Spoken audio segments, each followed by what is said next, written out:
I need to know, how was everyone's spring break? Okay, sounds like it was pretty good. It was pretty good across the board, okay? Now I need to know, who's excited to go back to school tomorrow? Yeah, that's kind of what I expected, but we still have one more day of spring break, so we're going to make the most of today. Today is going to be an awesome day, and I'm so glad you're here. I missed y'all so much last week, but today's going to be the best ever. My name is Jaden. I'm the junior high associate minister here at Grace Fellowship. And this morning, we're going to have worship. We're going to have a message. But every week, what do we start with? A game. Yes, so every week we play a game. And we're actually competing in something called the Sunday Cup. And so every week, whatever grade level wins the game gets points towards the Sunday Cup. And whichever grade wins at the end of the year gets an epic, awesome party. So drum roll, please, to see who's in the lead. We have 7th grade. 7th grade is in the lead, barely. And you know who won last service? 8th grade. So 7th and 8th grade are practically tied at this point. 6th grade, you are not far behind. I mean, your arrow is just so close as well. It's truly anyone's game at this point. Anyone can get the party at the end of the year. So today the game matters quite a bit. And today we're going to be playing a classic. We're going to be playing the shoe game. So everyone gets to play this morning. Everyone has a chance to win points for your grade. So can I have 2 people to demonstrate for us how the shoe game works? I saw David's hand first, and then right here, Aurora. Here we go. So how the shoe game works, one person, you're going to partner up, you're going to find a partner, and then one person is going to take off their shoe. May I just suggest, whoever takes off their shoe, let's try to go with whoever has the least stinky feet, okay? No one wants to smell your dogs this morning, okay? So one person will take off their shoe, and then I'm going to say head. If I say head, you need to touch your head. Okay, head, shoulders, knees, ankles, eyes, ears, mouth, nose, head, shoulders, knees, shoe. Oh. So in that round, Aurora would still be in, and David would take a seat because he's out. But it's important to know, what is the word you're waiting for? Shoe. Is it shoulders? No. So if you touch the shoe before I say shoe, you are out. All right, so now that everyone understands the game, go ahead and stand up and find a partner this morning. Find a partner this morning. And once you find a partner, one person needs to take off a shoe. So go ahead, take off one shoe. Wow. Some of you need to wash your feet better. It's not a great aroma in this room. All right, so here we go. Here we go. Head, shoulders, knees, and toes. Knees and toes. Hey. Head, shoulders, knees, and toes. Knees and shoe. Oh, if you have the shoe, you are in. If you do not have the shoe, you are out. So go ahead, find a new partner. Find a new partner. Find a new partner. Go ahead and put the shoe between you and your partner. Here we go. Time for a new round. Here we go. Eyes and ears and mouth and nose, head, shoe. Oh, who has it? If you have the shoe, you are still in. Go ahead, find a new partner. Put the shoe between you and your new partner. Here we go. New round, new round. Let's go ankles, ankles, nose, head, shoulders, ankles, head, shoulders, ankles, head, shoe.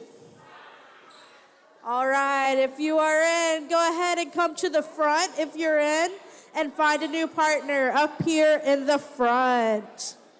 Here we go. If you're still in, come to the front, find a new partner. You are our finalist, so go ahead, make sure everyone has a partner. Put one shoe between you and your partner. All right. All right, who still needs a partner? Y'all can partner up right here. Y'all can partner up. Here we go. Head, shoulders, knees. Pick your nose. Oh, that's gross. Okay, head. Touch your tongue. You just ate your booger. That's even more gross. Knees, ankles, head, ear, shoe. All right, if you have your shoe, you are still in. Find a new partner if you're still in. Find a new partner if you're still in. All right, you're gonna wait for the next round?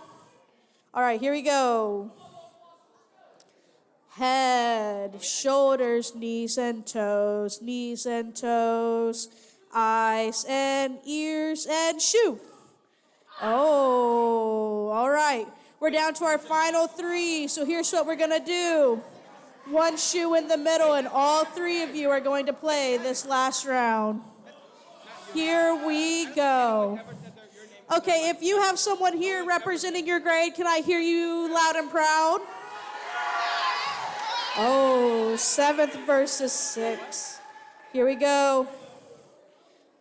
Head, shoulders, knees, head, nose, shoulders, knees, head, shoulders, shoe. Oh, it's 7th grade. Got it. Wow, that was so close. All right, so I have the bow. I'm missing an arrow. Can someone bring an arrow up here? Is there an arrow anywhere back there? Here we go. Oh, Jerry's throwing it. Wow, what a throw. All right, so now it is time for the impossible shot. If you make it through the hole in the target, you will get a $50 gift card. No pressure. Here we go. Let's see. Oh, that was close. All right, everyone. It is time for worship. Good morning, everybody. I hope you had a good spring break. Let's worship. Woo. To you, I can do anything. I can do all things, 'cause it's you who gives me strength. Nothing is impossible through you. Mine eyes are open, and strongholds are broken. I'm living by faith. Nothing is impossible.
serve knows only how to triumph. No, my God will never fail. No, my God will never fail. I'm gonna see victory. I'm gonna see victory. For the battle belongs to you, Lord. I'm gonna see victory. I'm gonna see victory. For the battle belongs to you, Lord.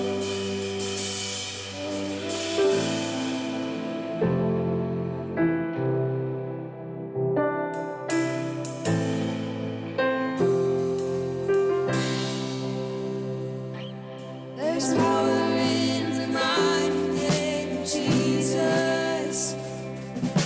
Every war he wages, he will win.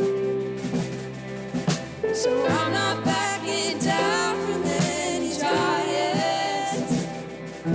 I know how this story ends. I know how this story ends. I'm gonna see a victory. I'm gonna see a victory. For the battle belongs to you, Lord. I'm gonna see a victory. I'm gonna see a victory. For the battle belongs to you, Lord. I'm gonna see a victory. I'm gonna see a victory. For the battle belongs to you, Lord. I'm gonna see a victory. I'm gonna see a victory. For the battle belongs to you, Lord.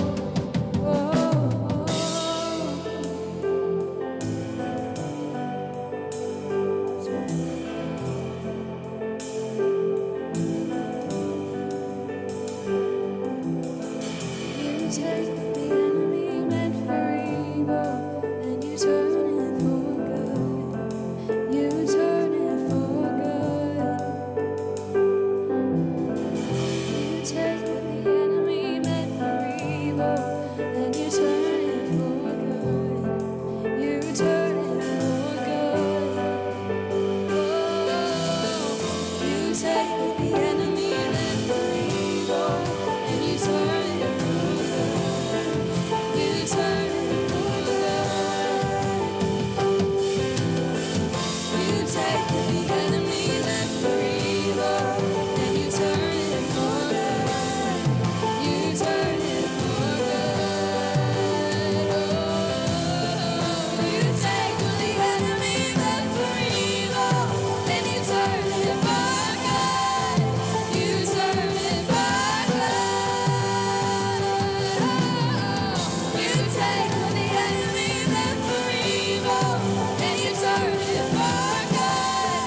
You turn it for good. I'm gonna see victory. I'm gonna see victory. For the battle belongs to you, Lord. I'm gonna see a victory. I'm gonna see a victory. For the battle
thank you that you hold the victory,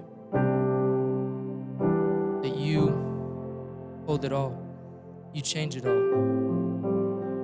You change all of where we're stuck, where we're in shame. You bring that and you turn that into something good, something for your good. We thank you so much, Lord.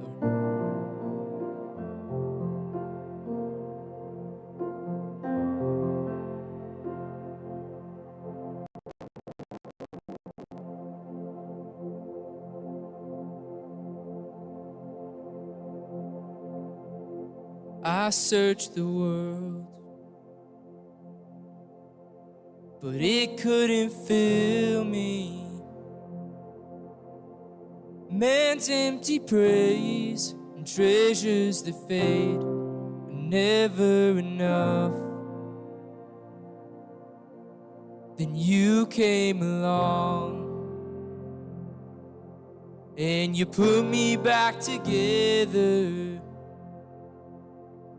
And every desire is now satisfied here in your love. Oh, there's nothing better than you. There's nothing better than you. Oh, there's nothing is better than you.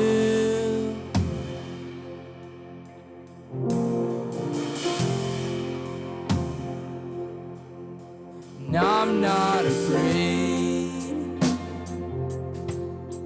to show you my weakness, my failures and flaws. Lord, you've seen them all, and you still call me friend. 'Cause the God of the mountain is the God of the valley. There's not a place your mercy and grace won't find me again. Oh, there's nothing better than you. There's nothing better than you. Oh, there's nothing is better than you. Oh, there's nothing better than you. Oh, there's nothing better than you. Oh, there's nothing is better than you.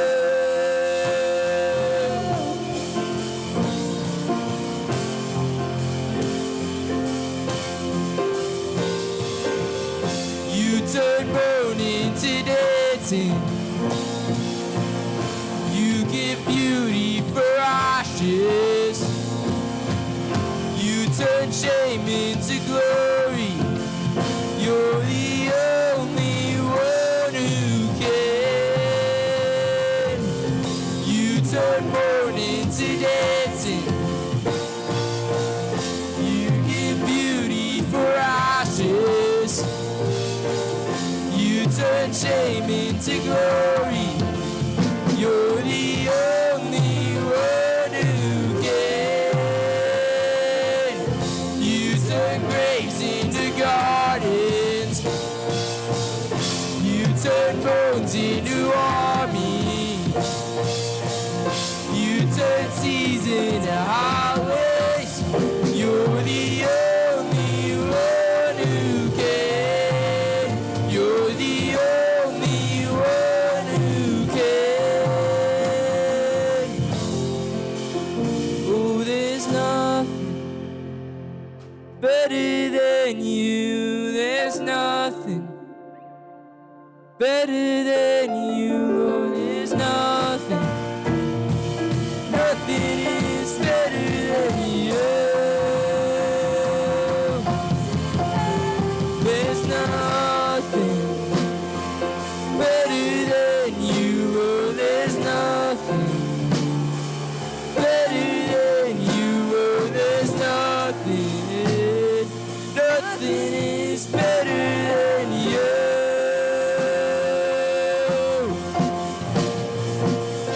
You turn mourning to dance.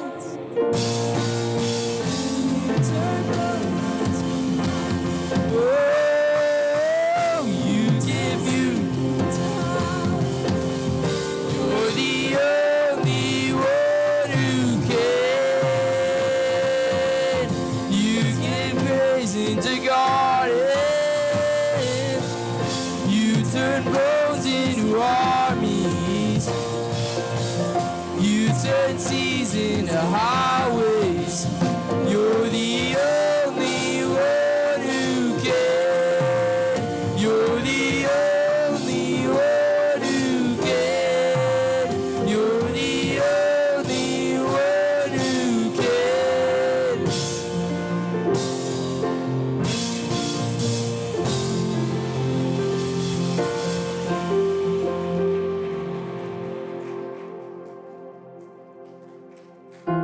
Lord, thank you that we can just come here and celebrate that you're changing things, God. You're changing things here in this place. You're changing things here in this city. You're doing a new thing, and I pray that we'll all just rest in that this week. That even though it feels like we're going back to the same old, you're still moving, God. And I pray that we'll be able to recognize that. Amen.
What's up, junior high students? How are y'all doing today?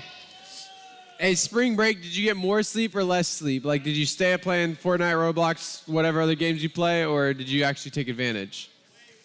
Way more. Some are more, some are less. Hey, what you just saw there is Generate. We just got back from Mission Arlington with 8th graders, with a handful of y'all. Yeah, and that was awesome. And I am just on cloud nine. Man, you got to go to Generate. I promise you, if you take a chance and go from June 1st to June 5th to Generate, it will be the best week of your summer. Like, I can't tell you anything else besides I promise that's just going to happen. You're going to go and you're going to find that was worth every second that you were there. Cool? Hey, registration closes next Sunday, so if you want to register or you want a friend to register, you got to get them in before next Sunday. All right, next up, we've got, what are these buckets for? The Wheelos, and who are they? They're missionaries. Hey, and they're doing some awesome missionary work in among unreached people groups in Indonesia. And so you can go ahead and pass those around. And what we do is, if you're new here, you do not have to give. It's a part of worship. The Bible tells us that the Lord wants us to give cheerfully and generously out of the joy in our heart.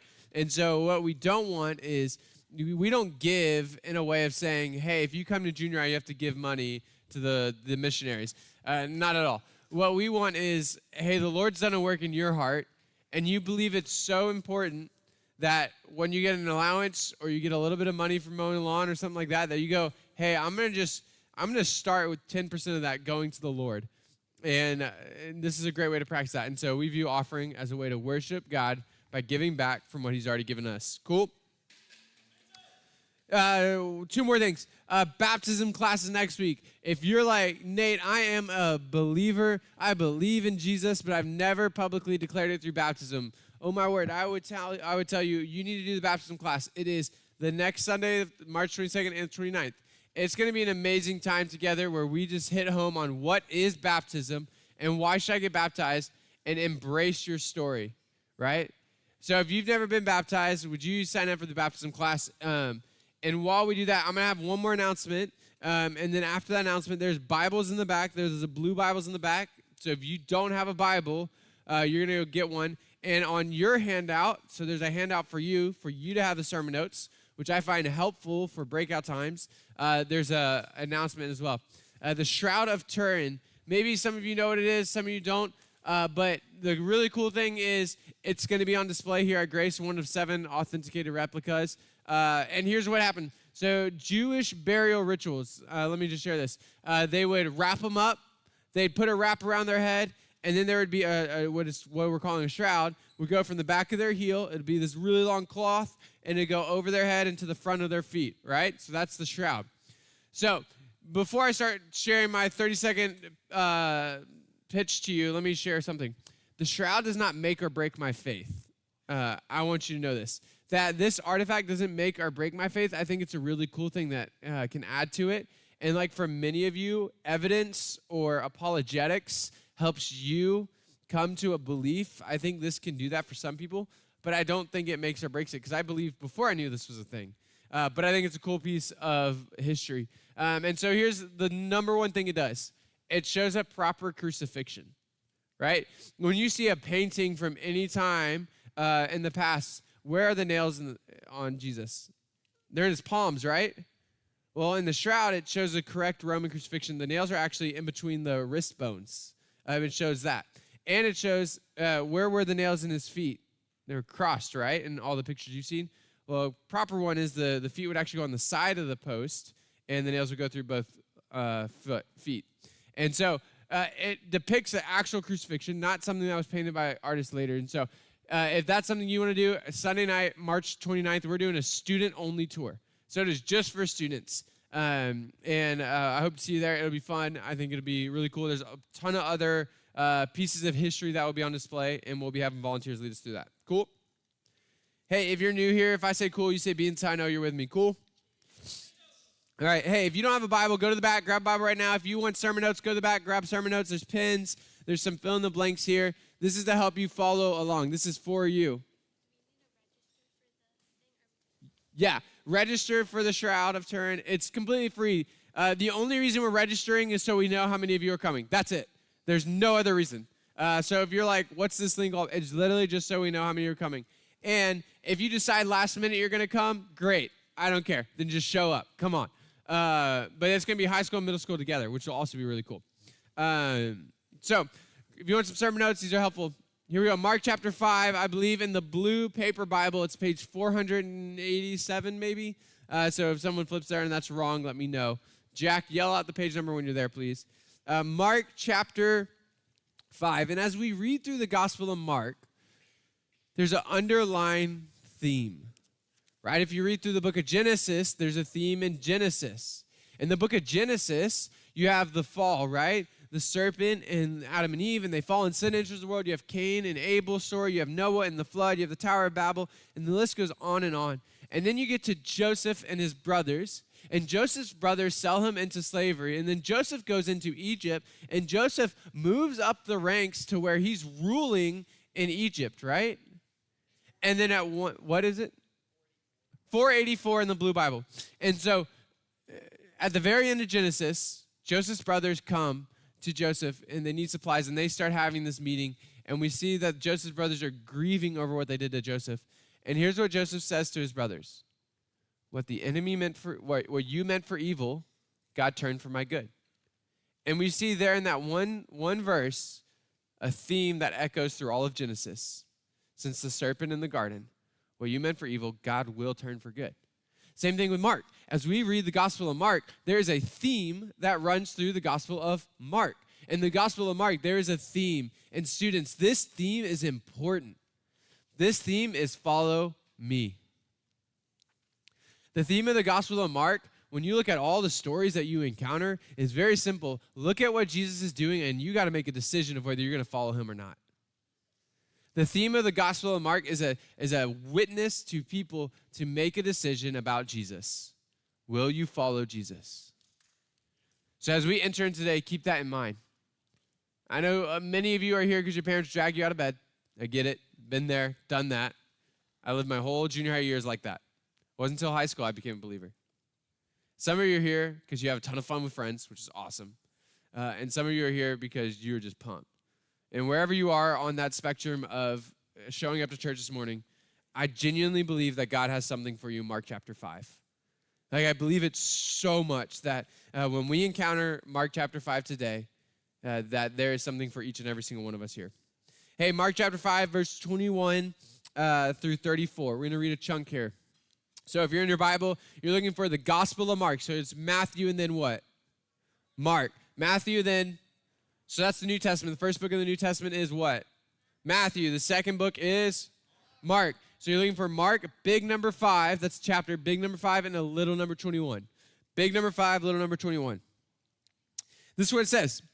And when Jesus had crossed again in the boat to the other side, a great crowd gathered about him, and he was beside the sea. Then came one of the rulers of the synagogue, Jairus by name, and seeing him, he fell at Jesus' feet and implored him earnestly, saying, my little daughter is at the point of death. Come and lay your hands on her so that she may be made well and live. And he, Jesus, went with Jairus.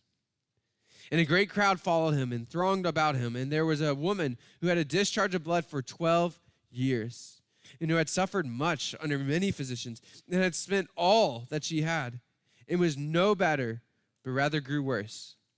She had heard the reports about Jesus and came up behind him in the crowd and touched his garment, for she said, if I touch even his garments, I will be made well. And immediately the flow of blood dried up, and she felt in her body that she was healed of her disease. And Jesus, perceiving in himself that power had gone out from him, immediately turned about in the crowd and said, who touched my garments? And his disciples said to him, you see the crowds pressing around you, and yet you say, who touched me? And he looked around to see who had done it. But the woman, knowing what had happened to her, came in fear and trembling and fell down before him and told him the whole truth. And he said to her, daughter, your faith has made you well. Go in peace and be healed of your disease. Let's pray. Lord, thank you for your word. We just ask that you would speak by your Spirit to our hearts today. Would you convict us and encourage us and make us more like your Son? Until Christ calls or comes. Amen. Hey, your first fill in the blank from Mark chapter 5 is simple. When people are hurting, that's the fill in the blank. People look for hope. And when people are hurting, people look for hope. I mean, just look at the two people we encounter. So, hey, here's one thing. We're not going to get to fully go into Jairus and his daughter, but what we do know is that Jesus goes and he heals her, and she comes back to life, and it's a miracle that happens. Jesus has resurrection power. We're not going to fully get to that today. So in your breakouts, if you have questions about Jairus and his daughter, that is a great time to ask questions about that.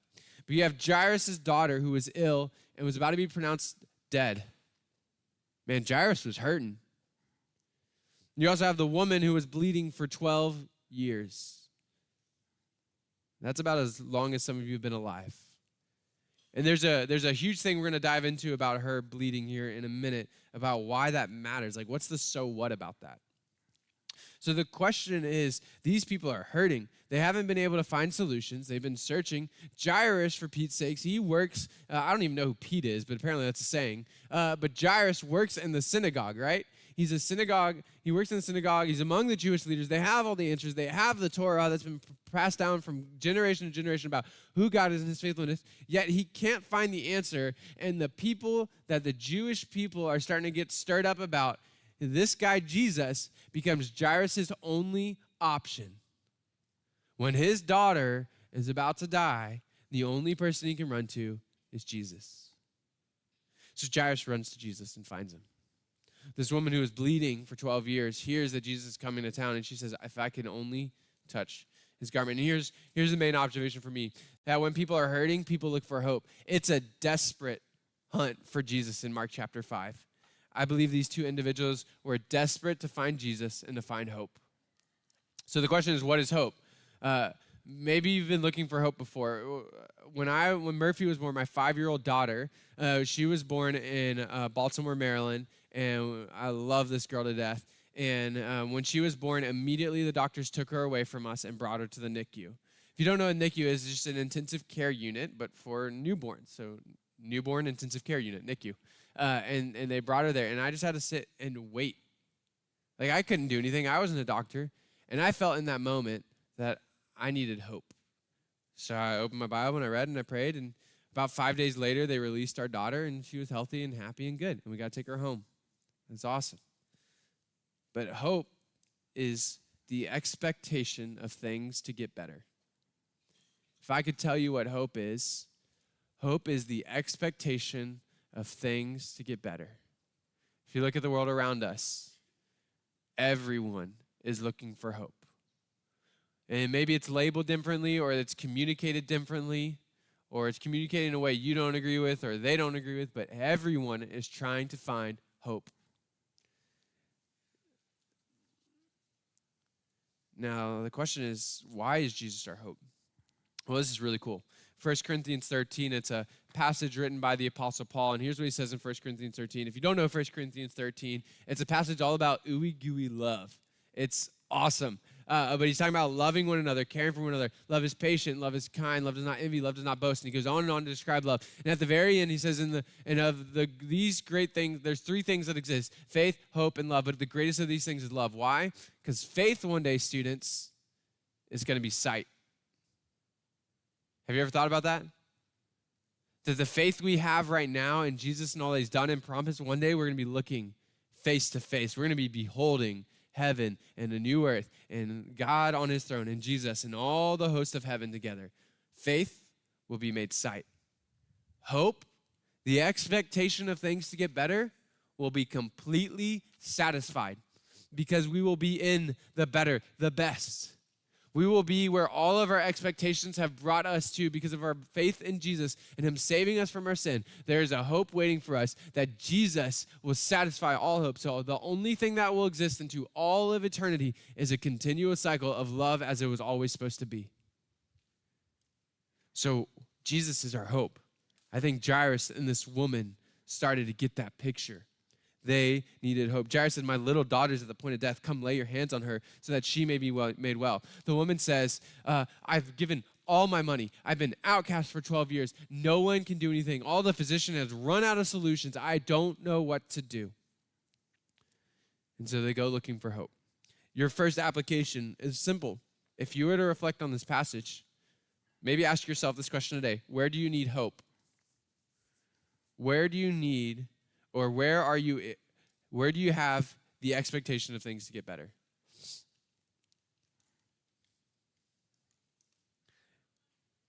So just as Jesus brought hope into this world, and Jesus showed us that he is the satisfaction of all of our hope, all of our longing, all of our desires, and he ultimately, whether he chose to heal her or not, Jesus is our hope.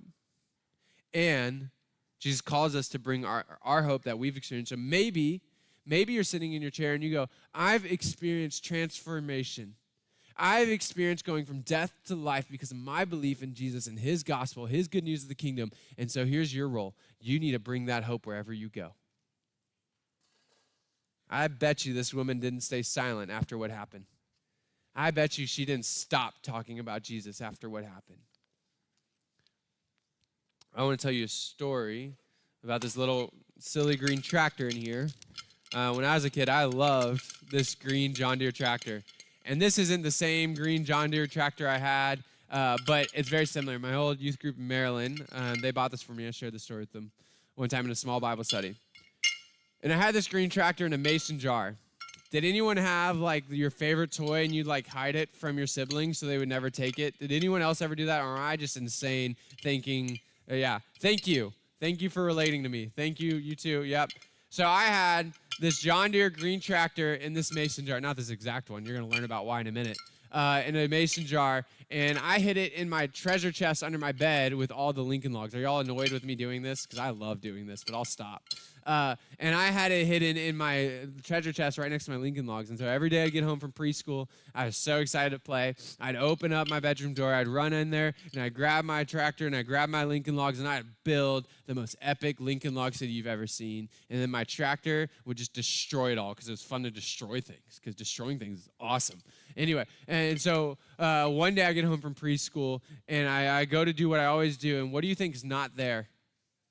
The tractor. Some thief jumped in my room and stole my tractor. Now, I have one sister. I'm going to let you take a guess. Who do you think stole it?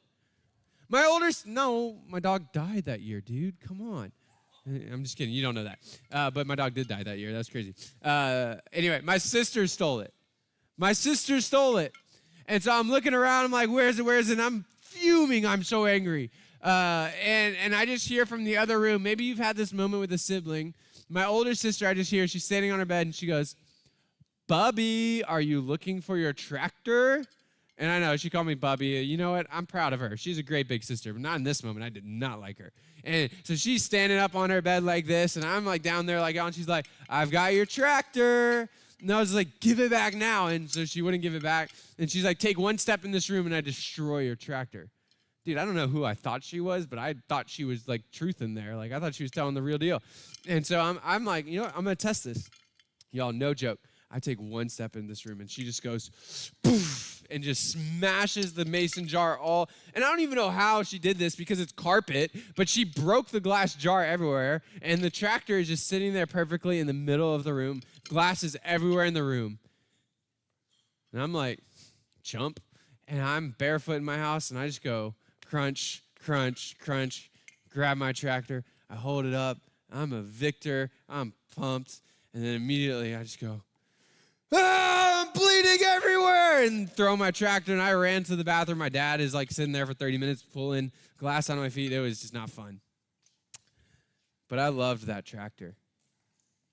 And I imagine that this woman was that desperate to get to Jesus. Man, am I that desperate to get to Jesus every day that I would walk barefoot across broken glass to be with Jesus every day? And let me tell you, Jesus is way better than a John Deere tractor. I've never even been on a real John Deere tractor.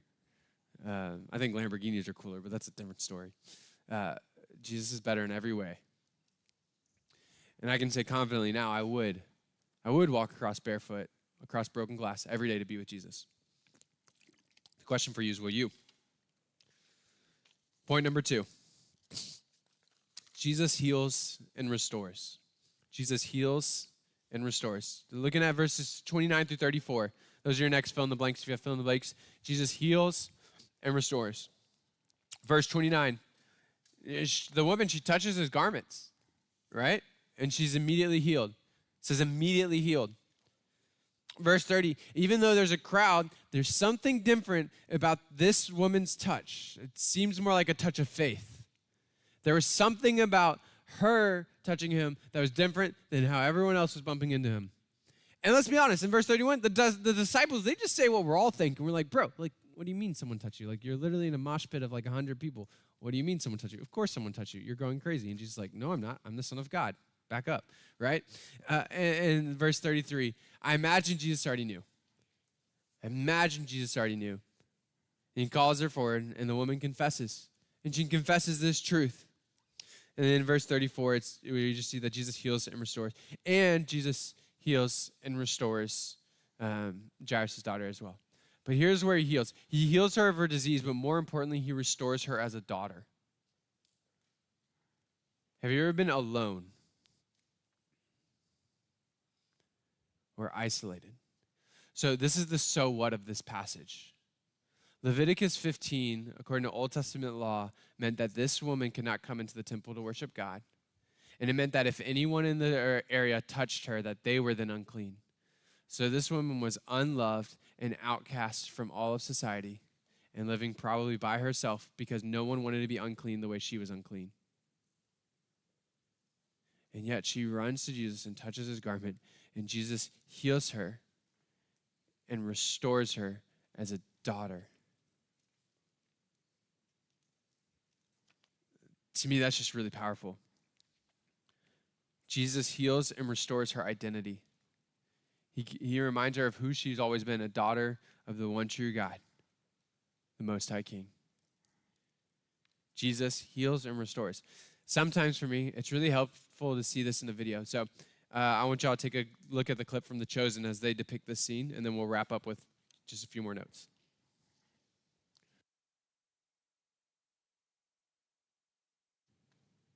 Nathan, can you click the clip from The Chosen? Thank you.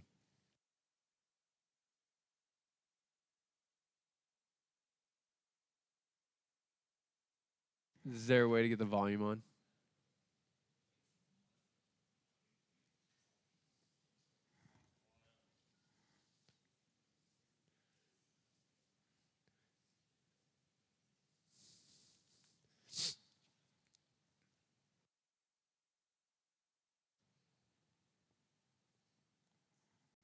Awesome. You want to start over? I think it's playing in the lobby, but not in here.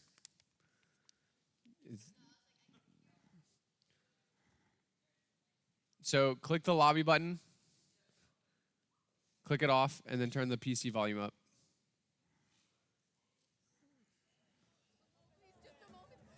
There you go.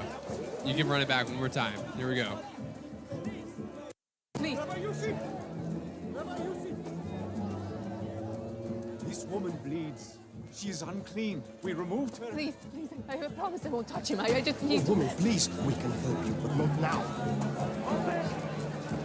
Sorry. Try tomorrow. No, please, just a moment. Just God.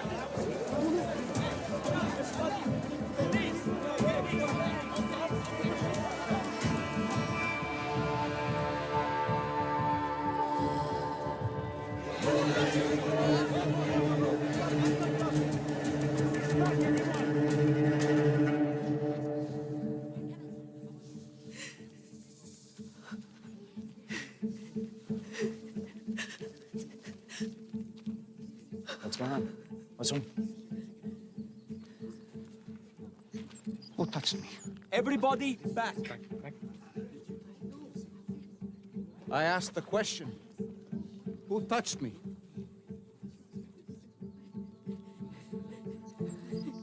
Master, the crowds are pressing in all around you like this, and you're asking who touched you? They all have.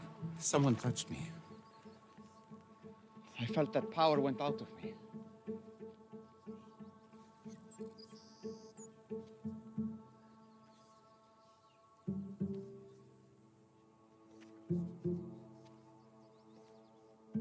Whoever touched me, come forward. Teacher. It was me. Just the fringe of your garment, only the edge, I promise. You are not unclean. Why my garment? I'm sorry. I know I should have asked. But if you touched me, it would make you ritually unclean according to the law. I was sick. I was sick for 12 years. I bled and no one could stop it. But I believed if I could just touch a piece of your garment. I was right. I was right. Thank you.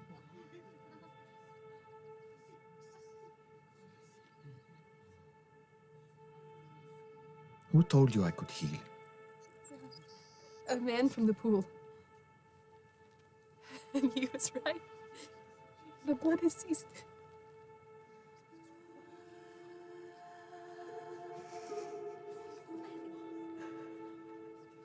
My daughter. I'm no one's daughter anymore. Look up. Yes, you are.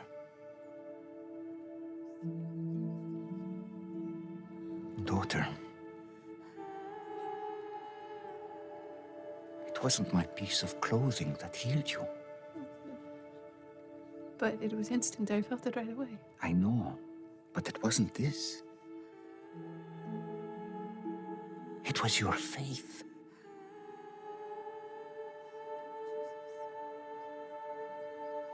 Teacher, she was bleeding so long. We can take her. She is clean.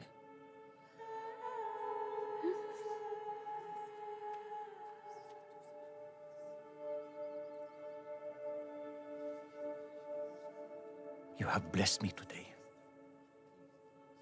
And I know, my daughter, I know it has been a fight for you for so long.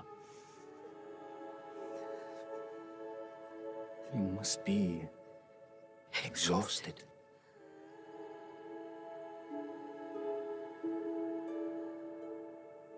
Go now in peace. Your faith has made you well. I wish I could stay here longer, but I have business to attend to. Someone else has faith like yours.